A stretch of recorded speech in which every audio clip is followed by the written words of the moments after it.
Welcome back and thanks for stopping by. And we have a very special guest on today. It's Pat from Close to the Edge YouTube channel, and I'm a big fan of Pat's channel. So how are you keeping, Pat? I keeping great, Rob. Absolutely great, and fantastic to be on your channel because I watch your channel. I love your. Who's that chap you have on a Friday there on the Pink Floyd? Eric? Eric. Yeah, the two of you really hit it off, don't you? Oh Absolutely yeah. fabulous, the two of you. Yeah, I've been playing in bands with Eric since we were in our early 20s. Oh, good He's a man. drummer, I'm a guitar player, so I can see you're a guitar player by all them yeah, behind you. one or two there, yeah. Yeah, you have one or two there, all right. Yeah, Yeah. So we're gonna review Deep Purple in Rock. So absolutely. I have the CD version there. You were showing me you've got the The original, vinyl pressing. yeah, vinyl pressing. Original vinyl. Unbelievable. So And this was the one, this was released in 1970. 1970. Unbelievable. Look at that. Beautiful. Absolutely. Oh, what an album. What an album. We might just talk about the cover for a start, because I always thought this cover was amazing. Yeah, it's Mount Rushmore, isn't it? It's Mount Yeah, Rushmore. Yeah, yeah. apparently so. Yeah, Mount Yeah. Rushmore in the States. Yeah, and Yeah, and instead of the presidents, obviously they put put the the band. lads' heads on it. Yeah, Yeah. So the lads' heads are in rock. So in rock. Yeah, Deep Gilmore, Purple in rock. Blackmore, Lord, Glover, and Pace. Brilliant, brilliant. And then yeah, and the title of the album, so it's the full title is Deep Purple in Rock. So it's kind of like a statement, wasn't it? It is a statement, yeah. Yeah. And I tell you about this. I tell you what's interesting about this album. They made the concerto album the year before. Hmm. Remember John Lord concerto, Yeah. and Richie Blackmore said to John Lord, "If that concerto album is a huge success, that's what they'll do from there on in." Okay. And John Lord said, "If it's not, we'll do what you want to do." But he heard, you see, how what Blackmore was heavily influenced by an American band called Vanilla Fudge. Very good. He heard them very, and also when he heard Led Zeppelin. Yeah. When he Yeah. heard Led Zeppelin, he said, I want to sound like that. Yeah. And that's what drove him to that hard rock. Yeah. That's their heaviest album, actually. Of all their albums, Yeah. that's their heaviest. For sure. For sure. What was the quote Blackmore had? If it's not exciting or interesting, it has no place on this album. Correct. Something like that. But yeah, like straight out of the bat, like so it starts off with Speed King, but the intro to the album is unbelievable. Oh, it's absolutely unbelievable. Actually, this is the first time anyone, I think, heard proto metal because Yeah, Speed King is like a proto metal track. for It sure. re- it just like I used to blow the head off me with this track when this came on. It's very, it's rock and roll as well, isn't it? Like rock and roll. Little Richard is even mentioned in that track. You know what I mean? It's Yeah. that kind of, but they gave it with the guitar on it, like the distortion on it. Or- And you being a guitarist, like, yeah, like it sounds live. So yeah, it's it like, does sound live. and it's an introduction. Here we are, you've had all the orchestras and stuff. We're finished with all that now, and this is a Oh new yeah, that's statement. gone. Yeah. This is a new statement of intent. The guitars are heavily distorted. He's got a Fender Stratocaster, so he's using the whammy bar, which you're not really meant to use it like that because it puts the guitar out of tune. So That if you wouldn't ever matter to him though. like Hendrix in the 60s, Hendrix playing live, he'd be using the whammy bar, but then the guitar would be out of tune live. He'd have to retune it during the song. But with this, Blackmore he was just trying to get all these really, really heavy sounds out of the guitar. He's Yes. running the pick up and down the strings. He's putting the whammy bar in and out, and he's playing all this like riffs and licks all over the place. The drums are absolutely pounding, and it's going for like a minute, and then it just quietens down, and then in comes Jordan Lord with this beautiful Hammond Oh, organ, absolutely, yeah. and it's The way just he comes in. it's just class. Like, and then of course the riff kicks in, and then you hear Ian Gillan introduced. That was Ian Gillan's first studio album with the band. That's correct, yeah. And Roger Glover. They joined Right. him, yeah. They came from a band called Episode Six. Okay. Okay. Episode Six. So you have a look at them on YouTube, and you Gillen is just unbelievable with the vocals. That's why Blackmore went from. But when he went for Gillen, they went to see a show with episode 6, right? Because they're after getting rid of Rod Evans and Nick Simper. And the Mm. way they got rid of them was poor. It was very bad. They let their management ring him and Yeah, tell him, like, that wasn't good. You know, if you're in a band, if you're going to leave someone from a band, you go and tell them face to face. yeah, yeah, And even John Lord said that in many interviews in years later, that it was the coward's way of doing it. He said yeah, he would have done it differently. But anyway, they got rid of those two and they went to see episode 6 and they loved Ian Gillan. But Ian Gillan said, well, you can have the bass player as well. yeah, You know, because they wanted the band, they were looking, and Glover was the bass player. So they took the two of them. And episode 6 broke up. yeah. And no I believe. disrespect to Rod Evans or Nick Simper, but like Roger Glover and um, Oh, no, they made a huge difference they're they're because, they're a different standard. It's talking about going from, the conference to the Premier League here. yes, because their first 3 albums, right, are pop albums at best. Yeah. You know, pop, one or Covers. two great tracks on it. You know, you have Ring That Neck is on their second album, Yeah. right? And there's a few other tracks here and there, but other than that, they were poppy. They did Beatles covers, they did a Yeah. Neil Diamond cover. Neil Diamond cover, like, yeah, Yeah, imagine Deep Purple. Now, yeah, the behemoth that is Deep Purple, yeah. cover Neil Diamond, like, Neil Diamond, yeah, yeah. And if you listen to those three, they're that era, right? Late 60s, 68 to 69. yeah, And they sound pop, for sure. you know. And I know Blackmore wasn't happy, and he wasn't happy with the bass player and the singer. He wasn't, because in the last album, your man wasn't, Rod Evans wasn't turning up to some of the rehearsals, and you know, Yeah. I think he's had to find a love in America, and he thought he was going to be an actor or something in America as Okay. well. Okay. And he went off to try that. So they knew. Yeah. Well, Blackmore was a very divisive figure, and I'd say a very difficult person to be in a band with. But by God, did he get the best out of everyone on this album? Well, I Um, believe all talented musicians, a lot of them are like that anyway. You yeah. know, if they want to succeed, like, you know, it is a Yeah. cutthroat business, you know, the Oh, for music sure. industry. And if you want to be successful, you can't carry anyone. Yeah. Yeah. And I You think really even can't. when Gillan came in, didn't Blackmore say to him, when we go out and play live, I'm going to try and outdo you every night. I'm going That's to right. try and Yeah. outperform you and play better than you. And then Gillan responds, because Gillan is hardy enough, like, and well able for an argument. He was like, "That's fine. I'm going to try and outperform you." And Yeah. then, And they were great buddies. They were great buddies at the start because they used to room together. You know, this is really, before they had the money. They would yeah, room together and great crack together. And as John Lord said, something happened. yeah, And he said, maybe that's the reason when they roomed together, something happened. That's what John Lord said. yeah. Something happened that the two of them just got so far apart. But Blackmore has a history of not getting on well with singers. Like, even when you look at when Coverdale came into Deep Purple. They had a Yes, falling out with Blackmore. He had a falling out with Blackmore. And then when Blackmore went down to form his own group, he had Ronnie James Dio with that's correct. Rainbow. Then he had Joe Graham Lynn, Bonnet. Graham Bonnet, Graham Bonnet on Down Terrace, yeah. and Joe Lynn Turner in there for it. Jolene Turner then was after Graham Bonnet. So I'd say he's a difficult personality. But They an say absolute that. They say that. Roger Glover even says that because he joined Rainbow on the Down to Earth album, that's and he right. said That's right. he's just difficult. But Roger Glover did say there's a brilliant if you can see it on YouTube. It's called Rock Family Trees.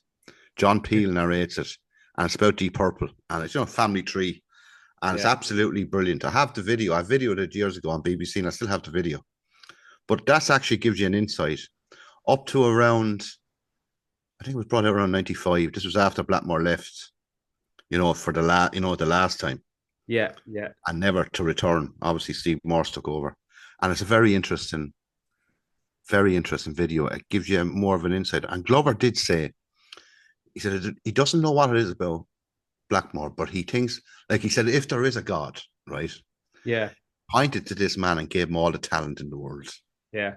Like he said he's just so talented. Oh yeah. Yeah, for sure. you know. He was playing stuff at this time that no other guitar player was playing. No other guitar player could play it, I believe, Could play. because Yeah, because I think he was classically kind of trained as well. You see, sure. that's why he likes all that when he went into Rainbow. You know that 16th century Like green sleeve, medieval kind of medieval influence. stuff, and he's doing that now, of course, with that Blackmore's Night. Blackmore's Night, yeah. Yeah, with his wife. Yeah, Yeah. he does all that medieval kind of. So he even dresses like Yeah. someone, someone from Robin Hood. You Yeah. know. But Yeah. anyway, we get back to the album. Absolutely. So yeah, so song number two then is Bloodsucker, which is an absolute rocker. Yeah, the keyboards and guitar, the way they swap, Yeah. goes from guitar into keyboard. I think this is very prog, Rob. Yeah. Excuse me, Great. Rob. I agree. Very proggy. If you listen to that, dum, dum, dum, dum, dum, dum, dum, dum, it's the way it goes. On the offbeat, isn't it? It's offbeat, Yeah. very offbeat. And when I heard that track first, I couldn't believe it because we were coming from, say, Queen, Boomtown Rats, Tin Lizzy, that Yeah. kind of music. I think now I know a lot of people love Queen, Tin Lizzy, and the Boomtown. I think when we heard this was another step up. Yeah. Oh, it is. Yeah. Yeah. It's definitely it's hardcore. Hardcore rock, Yeah. and Yeah. you're just tapping away, and you're listening to it, and Gillen on that is brilliant. They're all brilliant on that. Gillen blows it out of it on this. I'd be interested to see if he was ever able to perform this song and hit the same notes He because definitely won't be able to do it now, would he? no, even like No. it was unbelievable. His vocal range, At phenomenal. that time, his vocal range was absolutely unbelievable. But because he was such a loud singer and a screamer, Yeah, his voice actually suffered. I think it suffered even when he was with the Gillen band. His voice was starting to go. is that right? Yeah, okay. Yeah, and when they came back with Perfect Strangers in what was that, 84, Yeah, his voice was never the same. He never reached, because of the way he sung. the damage was done in a way. Yeah, where if you look at, say, the likes of John Anderson with Yes, who's a very low singer, a brilliant singer, but no screaming, no shouting. Everything is, He had the he still, range, but it he was had a rain. He was just, thinner. yeah, he can still sing today the way he sung in the 70s, even on that Band of Geeks album. Yeah, Yes, 80 years of age, can still do it. unbelievable. Yeah, there's Because not he, many. because this was obviously hard rock. Yeah, He had, and he was competing with Blackmore, as you just said earlier on. yeah. You And then know, of course, like Robert Plant and Roger Daltrey, they were the two high pitched singers at the time. at that time, yeah, yeah, Band, no, and he's trying to outdo them as well. Probably in a way. exactly, yeah. Sure, even Plant's voice went eventually. You know what I mean? Because it was so Daughtry's the same, because they were so intense. Yeah, yeah, exactly. Yeah, Yeah, Coverdale as well. yeah, yeah, definitely, without a doubt. And then it goes on to Child in Time, Oh, which is just a masterpiece. I think it's over 10 minutes long. over 10. What does it say on this? It doesn't give the time on this on the LP. No, it doesn't give the time on the LP. No, it doesn't give Yeah, it. Child in Time. Um, I think this is their greatest track. Yeah, yeah, Classic. The way the keyboards, the Hammond organ, yeah. It's the way it comes in and builds, yeah. The, and you have Gillen coming in then and the scream, low first and then the scream. it builds in intensity. It Oh, it starts intensity. off so mellow and slow, and then it's just brilliant up to an absolute climax, isn't it? Yeah, comes to and then goes off into the guitar solo by Blackmore. Beautiful. And for me, that's my favorite guitar solo Yeah. in any song from any band. Really? Okay. Yeah, that's my Praise. that's my favorite guitar solo. Yeah. Yeah. Oh, it's phenomenal. Yeah, he's class. And even the No, great keyboard solo in there as well. When it there's a gets little bit of keyboard yeah, solo in there, but the keyboards are more start and finish. You know the way it goes back into yeah, it goes back into the way, guitar. yeah, and it comes back into where it started. Then remember when the guitar solo finishes, it comes back do do do do do do. Yes. Yeah. Absolutely, and then it kind of comes back into the way it ends, a kind of a crescendo. Yeah. Oh, that still actually gives me goosebumps. That track every time I play it. It's Every time I play it. There's nothing like it. Absolutely nothing in prog or heavy rock or anything like that. It's just it's Deep Purple. It's your typical Deep Purple Deep song. Purple. Now, according to a few people on the obviously on the internet, and that they copied some of that song from some other band. Now, I don't know the name of the band, and Yeah, I checked it out on YouTube, and it sounds a little bit, but you must remember back then, everyone was taken from everyone. A little bit here, little bit there. I think there's only is it about 12 notes? 12 is that all there is on the scale? 12. yeah. There's only 12 notes. Yeah, 12 notes. yeah. So And then they repeat. something is gonna sound like something else. Yeah. Look. Led Zeppelin, the first two, three albums. There's so much there from people like Willie Dixon and other blues legends, and they didn't declare it like until they were forced to That's declare it. correct. Yeah, they were forced to declare it. Yeah. So if you look at now a current pressing of any Led Zeppelin, you'll see Willie Dixon's name on it, and that's the reason why. Or Uh, when the levee breaks, it was something that someone wrote that back in the 30s, I believe. yeah, Even with that, but same. they all did it. They Yeah, all did it, and they all took and heard and you know and made it their own. You see, that's the difference. You see, if you make it your own, twist it, and it doesn't then sound really a whole lot like something else. And that's why I think this album is so original. yeah. Oh, for sure, for sure. It's so original, and that Child in Time is just it's to me it's my favorite Deep Purple track Yeah, and the best guitar solo to this day that I've ever heard. that's class. That's high praise coming from you, Pat, who is a massive prog fan. I'm a massive prog fan, but you see, I am a massive prog fan. Huge prog is my main thing, but they're my favorite band. Yeah, okay, okay. Deep Purple are my favorite. It's because of that tape. Yeah, yeah. That you were When we telling. heard the first real band, it's always strange when the first album you hear from a band sometimes is your favorite, even though it's not their best. Yeah, yeah. That's true. That is true. It leaves it. Even though people, you might have coming in on some band halfway through there, but you heard this album, and for whatever reason, you go back and go forward. You always go back to the one you heard for because it got you into the band. Yeah, yeah. That's so I true. find that a lot with bands. Yeah, It's like when I heard AC/DC for the first time. Back in Black was the first album I heard, yeah, and I always go back to that album. I know Bon Scott is not on it, but yeah, that's the album I gravitate towards. yeah. You know what I mean? You probably the same. Whatever album you heard first, Yeah, for sure. Yeah. always is. Plenty of examples of They're that. my favorite band from the 70s. Now, they're not my favorite band after the 70s, obviously, but Yeah. Um, it's all the 70s albums.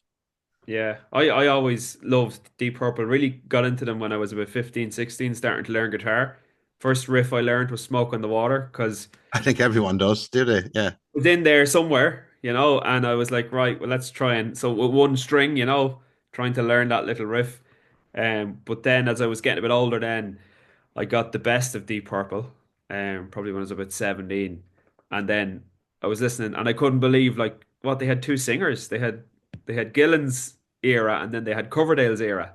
And then they had two bass players as well. And I was trying to figure out, what was what and where the albums sat. And then as I went on, then went back and bought the albums. But yeah, in rock was like because we were talking about doing maybe some of the earlier albums, but like they would have been a waste of time because this is really where it kicks off. In rock is where it kicks off for Deep Purple. Yeah, yeah. As far as I'm concerned, it's the first album. Yeah, Even yeah, though it's their fourth studio album, I just think it's just incredible. And the way it ends there on Child, and then when you turn it over yeah, yeah. So you turn it over to side two, then yeah. What have and we you got? have Flight Fly to of the Rat yeah, brilliant, absolutely brilliant. and the Uh, drumming on that is incredible I by Ian I Pace. I think that side two, Ian Pace is on He is absolute he's on fire on that, isn't he? fire. Yeah, and Yeah, those four songs to me, they're all based around guitar riffs. So we're talking about Flight of the Rat, Into the Fire, Live and Wreck, and Hard Loving Man. man. They're all, well, between guitar and organ riffs. And the organ for John Lord, it's kind of like a second guitar because he puts it through a Marshall amplifier. That's correct. He did, yeah. And with like, so with a band like Led Zeppelin, they were using Gibson guitars through Marshall stacks. So you got that really thick, heavy sound. And Black Sabbath would have been the same with Yeah, SG guitars, all Gibson guitars. But Richie Blackmore at that time preferred the Fender Stratocaster. So it's a single coil pickup. But to thicken the sound, they used John Lord to great effect. the So Hammond. Yeah, so even though John Lord, like he's a fantastic or was a fantastic musician, he could play such intricate stuff. But a lot of time he's just playing the riff that Blackmore has, and it's thickening up the sound to make it sound much heavier than it actually is. But I think yeah. that's the trick. That is the special thing that Deep Purple has that a lot of the other bands of that era, like Black Sabbath and Led Zeppelin, didn't have. They didn't have the Didn't key. have that. No, you didn't have the keyboard. You see. Yeah, You see, it was mostly all. Usually, it was progressive rock bands that had the keyboards. If you look back on it, yeah, like it was unusual for the hard rock bands to have the key. Now I know Uriah Heep did. They had yeah, a bit of keyboards on Uriah Heep, and but I think Deep Purple were the ones that really, as you just said, doubled down. yeah, The guitar, like it's like Smoke on the Water from Machine Head, where you have the guitar starting off, and then the keyboard comes in the same riff, yeah, yeah. and it makes it even. And then you have the bass doing the same riff. Yeah, and the bait he's Yeah, doing a little bit. Yeah, he's kind of sliding up to it. Yeah, yeah, and yeah, it's all full on, yeah. But full I on. think the great thing about that, and Martin Birch was of course, he was one of the engineers on this. That's And correct. he Yeah. went on to work with I think Fleetwood Mac and Iron Maiden and loads of other stuff. I think Oh, it was Whitesnake. Yeah, Wishbone Ash and all he worked with as well, I believe. Yeah, as an engineer. yeah, an absolute genius. But he was obviously able to sonically with the frequencies say, right, guitar is sitting here, and then we've got the keyboard sitting here, and we've got the bass sitting here, and we're gonna get it to sound really, really big and huge. I think he deserves a lot of credit on Oh, this. he deserves an awful lot of credit for the sound of Deep Purple because he was involved in most of their albums in the 70s, if not all of them. Yeah, Like I think Roger Glover, of course, he's a brilliant producer on his own anyway, even after Deep Purple. brilliant. Yeah, Brilliant producer, absolutely superb. So, but obviously they were learning in the studio and watching the producers, and yeah, as they do, like a lot of them become very good at it. Like Steve Wilson, with all his stuff. absolutely, absolutely. And a large part of this was recorded in Abbey Road as well, which I think is probably something a lot of people don't know. Yes, Abbey Road, yeah. The Beatles, obviously, going back to the Pink Abbey Road Floyd. and Floyd. Yeah, But there's a lot of albums actually recorded in the Abbey Road from a lot of bands. You wouldn't think they would record there, but it was such a great studio. yeah, yeah. Such a great studio. They have great equipment and great engineers, I believe. Um, Oh, it's just supposed to be unbelievable. Like I was reading, I know we're just sidetracking here. When Pink Floyd were doing Piper at the Gates of Dawn, their first album, yeah. the Beatles were doing Sergeant Pepper's. Okay. Yeah. And they would have coming down and listening. And a lot of people maintain, whether it's true or not, that the Beatles picked up an awful lot of stuff from the Floyd. Really? Okay. Yeah, Yeah. That's interesting. yeah, because the Floyd, when you listen to they were unique, really, weren't they? The Floyd, Yeah. Yeah. early Floyd. There were Yeah. no one else around that really sounded like them. No. No, for No, that's sure. only a sidetrack thing. I just wanted to say that. Yeah, but no, I think you're dead right there. Yeah. They definitely pushed the boundaries. And then when the hard rock bands came in, but particularly Deep Purple, they pushed the boundaries again. Ah, especially that Flight of the Rat, and the lyrics on it are brilliant. He Yeah. was talking about the Queen wouldn't come and see the show. There's one of the lyrics, and he was talking about the concerto Yeah. that the Yeah. Queen didn't turn up to see their show at the Royal Albert Hall. He's on Yeah. that. It's just and Brilliant. the way that ends with the drumming and the way Ian Pace on drums is just. And you must remember, Ian Pace was only 20 years of Yeah. age on this album. Yeah. He was I the don't think youngest. I don't think Ian Pace gets enough credit. People talk No, about he never great rock does. drummers. They talk about John Bonham. They talk about Neil Peart from Rush. But like I was actually listening to Ian Pace a lot on the second half of this album in the car today, and he blew me away. Yeah, He's he is incredible on this album actually. Pace. he's able to hold down a groove, but as well as that, keep it interesting, keep it sounding heavy, and then when the time comes, he has great fills, but then he's a couple of drum solos on the second half of this record as well, which are just, fantastic. Yeah, fantastic. And the next track Still after it, going, right? still Hmm? going, still going strong. Still going strong. Yeah. Hard to believe. Hard to believe. So have you seen them yourself, Pat? Pink or Deep Deep Purple? Purple, I have never seen Deep Purple. Would Is you that credit right? that? No, that's No, amazing. no. I could have gone to see him. When did he come to Ireland? Oh, but you see, I didn't like the Steve Morse era. Oh, you did right. Okay, fair enough. Fair Right, enough. I have a few albums by him. I didn't like it. And to me, it's not Deep Purple unless Richie Blackmore's in the band. And I never had the opportunity Fair enough. to go and see him. Now, my friend Paul saw them on the which tour? Before Blackmore left in about 93, 94. Yeah, He saw him on that tour, but they were in a disarray back then yeah. because Blackmore was That was Joe sulking. Satriani was with them. Joe Satriani took over because he left halfway through the Yeah. tour Okay. and he had to fill in, Yeah. to complete their tour. And Yeah. he left halfway through that tour. And Paul saw him on that tour and he said they weren't great. I'll see. There you go. Yeah, yeah. They weren't great because there was infighting going on. And that will actually transmit. You're in a band, Rob. You know yourself. If someone is not at it in the band or there's something going on, Chemistry. you chemistry's gone, isn't it? Yeah. Closest I ever got now was I saw Glenn Hughes about, was it 2016, 2017? He played it was the Mark III, Mark IV era. So he was playing a lot of stuff from Burn, Stormbringer, and Come Taste the Band, is it? Come taste the band, yeah. And then he played some of the earlier stuff like Highway Star and Smoke on the Water and stuff like that. But it was just Glenn Hughes with a backing band. But Yeah. it was good. Glenn, It's still yeah. enjoyable to see Yeah. him. A few of my friends have seen Glenn Hughes and said he's incredible. Absolutely brilliant. And of course, he joined on the Burn album after Glover Right, that's right. left. We're, You know we're what I running mean? out of time here, Pat. So I'll have to Uh, give you. You'll have to give me your marks out of 10 for this one. well, with the Into the Fire and Living Wrecking Hard Love, man, amazing. Oh, this is a 10 out of 10. This is a Yeah, masterpiece. same for me. 10 out of 10. But it's not my favorite album by Deep Purple, strangely enough. We'll have to get to that in the weeks coming up. Yeah, strangely enough. But even though, but you see, they're all 10 out of 10, you see. And you know yourself, Rob, when you do 10 out of 10 or whatever, like there's very little between them, aren't there? Oh yeah, it's tight margins So tight. And it all depends what humor you're in when you're listening to them. for sure. For sure. Rob, 10, it's been 10 great out of being on 10 for your me as well. Though. channel. I couldn't